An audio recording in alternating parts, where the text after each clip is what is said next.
Hey, thank you so much for joining us on our podcast, This Week in Jacksonville Business Edition. This is really cool. Today, our guest is Dr. Parminder Jassal, the CEO of Unmuddle. So this is a skills to marketplace company, and we're going to talk specifically about this issue with technology and technicians, the need for them in the workforce. And Doctor, specifically, the thing that caught me was this idea that the U.S. semiconductor industry is facing a possible labor shortage. We've heard about this thing over the last several years. Hey, there's a shortage of the actual components. Hey, what about the workers who are putting this together?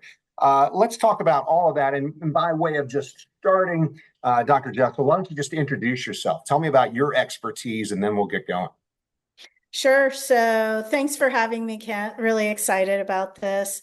I'm the CEO of Unmuddle Skills to Jobs Marketplace, and it is founded and powered by America's community and technical colleges, specific to solving the technician and technologist crisis. Why? Because they need hands-on components, those skill sets. You don't want to for instance, hop into an airplane that was built off of people who trained in AR and VR. You want to know that they have a torque wrench and they know the art of tightening a wing onto a plane, regardless of how many games they've played online.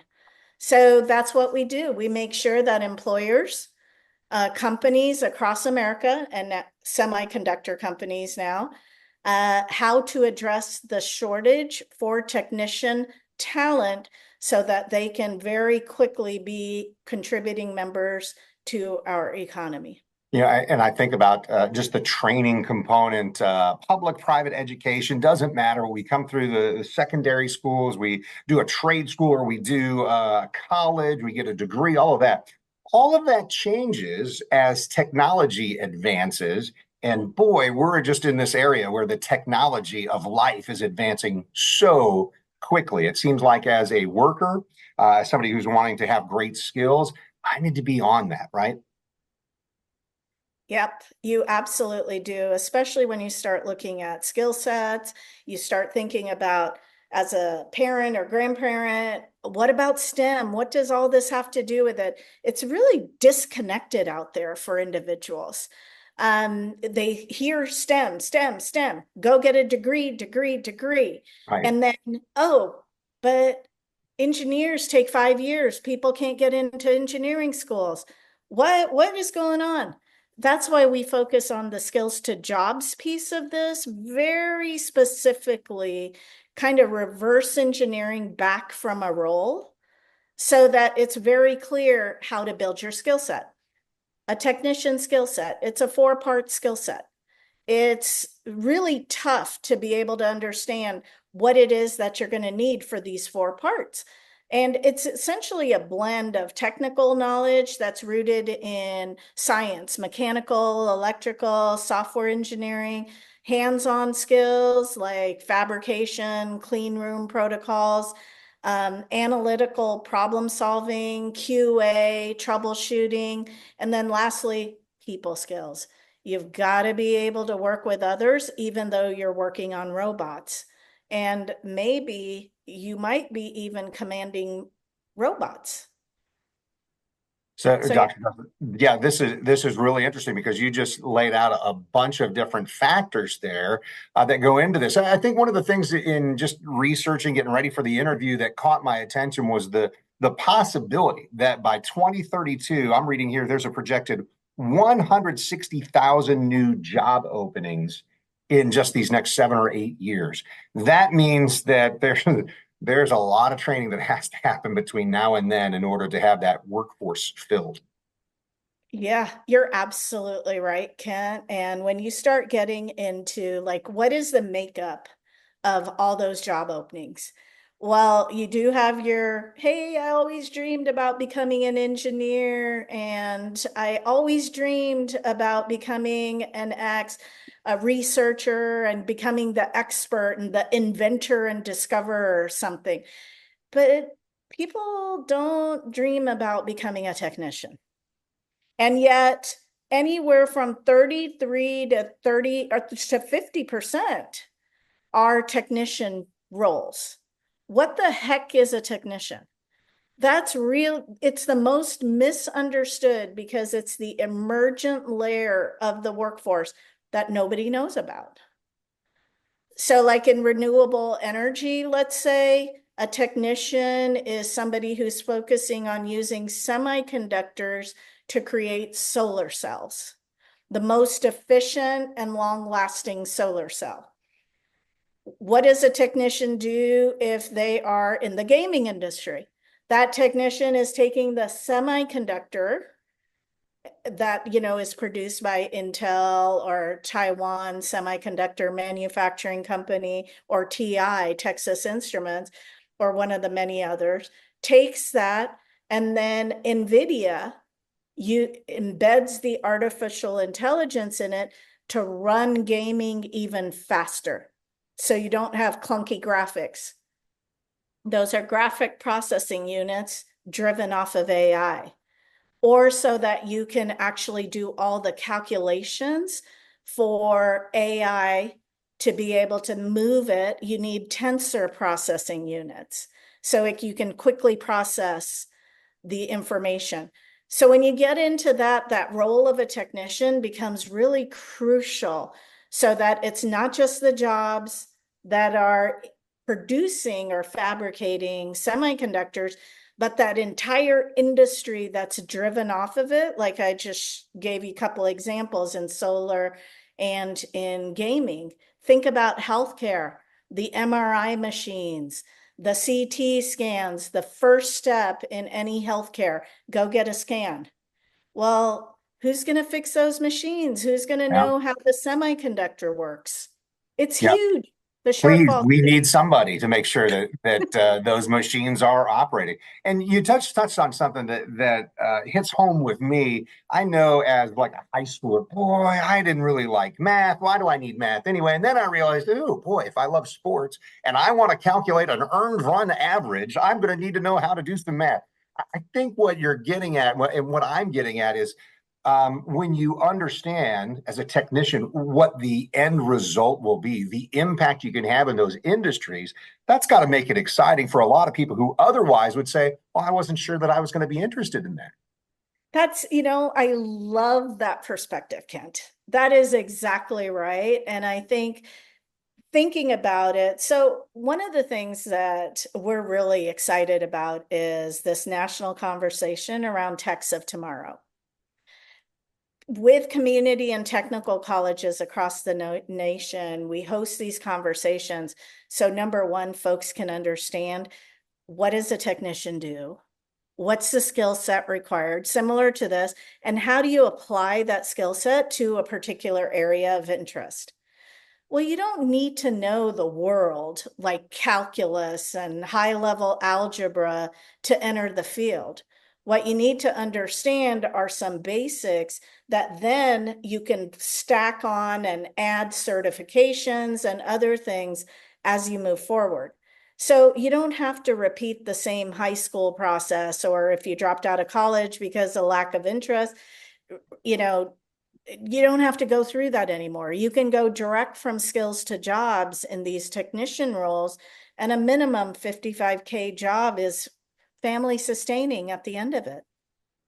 I'm curious about how the U.S. is trying to address this. I know there's some different things. There's some training programs, the CHIPS Act. Maybe you can help us understand how all of that goes into eventually filling the needs that are going to be there with these 160,000 jobs that are coming our way by 2032.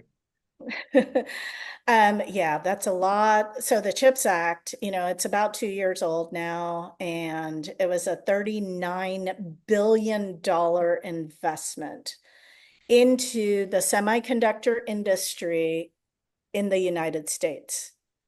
So that CHIPS Act, why is that necessary? It was necessary because we had all this investment under President Obama into the STEM discipline. Everyone needs to go into some science, technology, engineering, math-based career. but it was disconnected from the idea of what is the job that you're actually going to get at the end of this. Especially when, even though America invented the semiconductor, that's where we have Silicon Valley, but today America only produces about 10% of the world's supply of semiconductors. Here's the kicker. None of the most advanced chips. So all the dollars have pretty much either been spent or allocated. Spent meaning given to Intel, Samsung, Taiwan Semiconductor Manufacturing Company, Global Foundries, BAE, Microchip. And then there's a special set aside for a secure enclave, about $3.5 billion to support our military.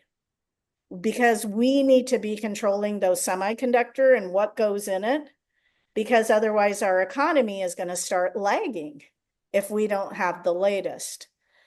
And so there's about 6 billion left now for small businesses because they're so innovative. They can move so quickly and jump into what they need to jump into in order to help these bigger companies really innovate. So with all of this put together, the role of all of these dollars creates the jobs, but there's a teeny little line item in there that says, oh yes, and we need to develop talent too. And every time someone thinks about developing talent, it's always that engineer. We need that subject matter expert. We need the R&D folks. But the technicians piece of this is where 33 to 50% of the workforce is. So, what are, with your expertise and what your passion is on this topic, what are some of the strategies, I guess, that are going to bridge that skills gap with the talent pipeline that's needed for the industry? Yeah, so there's a lot going on. I mean, universities do an excellent job. Employers are like companies like Taiwan Semiconductor, Intel, they're investing dollars into starting up training programs so they can quickly get things going. What I think is one of the missing pieces, and this is just starting to kind of get off the ground, is we have over 1,000 community and technical colleges across the nation. These are publicly funded community and technical colleges where the community can come around. The technician job, because it requires hands-on and people aren't going to pick up and relocate across the country, and that's expensive to do as well for a company, is getting these colleges to really helping them to step up so that the best labs in the world are right there in the community and available to the community to be able to really see, like, what is a semiconductor? What does it mean to pull silicon from sand and turn it around and create a wafer on which we put transistors and circuits onto, so, and then run the wiring and run the conductivity through in order to have a chip? Why do we do this in a clean room? Why do people wear spacesuits? And that's all new knowledge, we all need to be there. So I think strengthening the community and technical infrastructure, college infrastructure across the nation Yeah. is really key, Kent. Before we wrap up, I think I'm interested to hear just what you talked about on the community college and the technical schools and all of that. We're well past the place where everybody thought 10 or 15 years ago, in order to succeed, you must have that 4-year degree. It's just not the case. And as we see colleges and universities, there's still that opportunity, whether you get that 4 degree or you do something else, to get the right kind of training. We talked earlier about the fact that Northeast Florida here says, hey, we want to be well known in the tech space, financial technology, some other things. What are you seeing, at least in the state of Florida, when it comes to that kind of training and maybe pushing forward in the industry? Yeah, so that's a great question, by the way, Kent.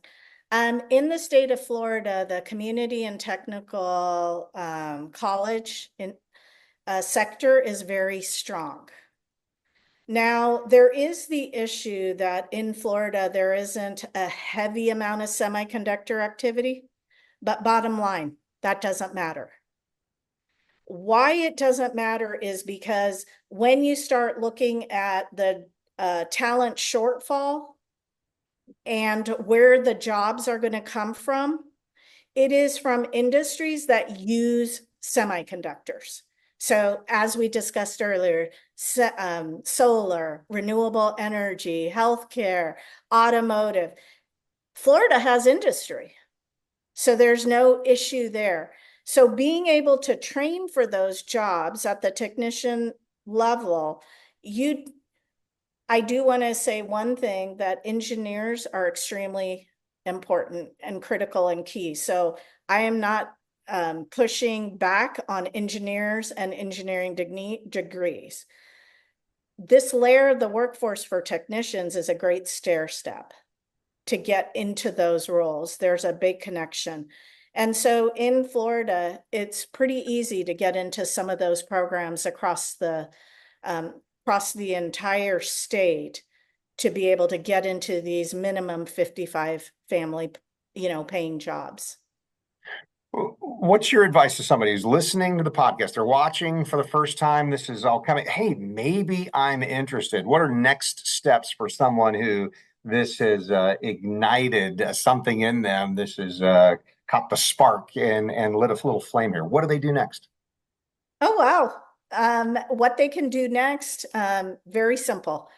Go to unmuddle.com, and there you can start learning about the various technician roles. If you want to get into a program in the Florida area, our skills to jobs guides can help you understand how that works. If you are already working at a company, we already work with major companies across the US and the world. We can help you get into a skills to jobs path so that you can go direct.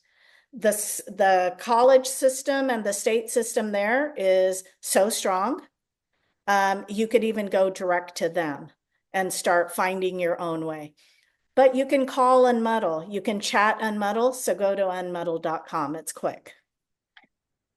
Dr. Parminder Jassal, what a pleasure. This is something that I knew, hey, I don't know much about. I'm going to have to rely on you. And obviously your expertise and just the passion you have for the industry and helping people connect here. It sounds like your view is we're going to take some steps here and be well on the way to fill those 150,000, 160,000 jobs that are going to be created in the next several years. Thank you so much for joining us. I appreciate getting to talk to you today. Thank you so much, Kent. Thanks for having me. And everybody watching today, thanks for joining us for This Week in Jacksonville Business Edition. Remember, wherever you find your podcast, go ahead and like or subscribe. Let us know what you want to hear about as well. New episodes come out every Thursday at 9 a.m.